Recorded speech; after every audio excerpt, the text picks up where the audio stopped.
you for joining Silicon Valley Independent Living Center Assistive Technology and Disability Disaster Access and Resource demonstration of the Yeti 500X. Today we'll be showing you how to charge the Yeti battery and how to power your AT and DME devices. You can plug it in the front right here in the input.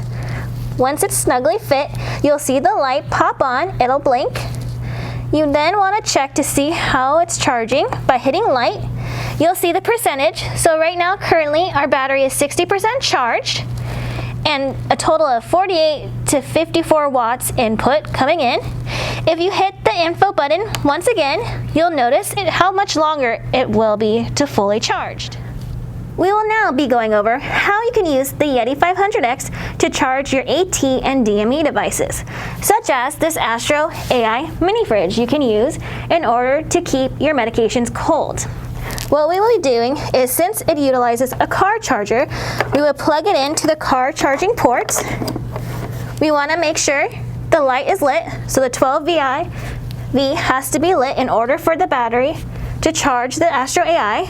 You'll see here the output would say 3.2 amps, so that's how much the Astro AI is taking from the Yeti 500X. In addition, you can use the Yeti 500X to charge any wall outlets, electronics. All you have to do is plug it in, make sure the light is on, and it'll go ahead and charge your device. You can also utilize the Yeti 500X to charge your phones using the USB adapter.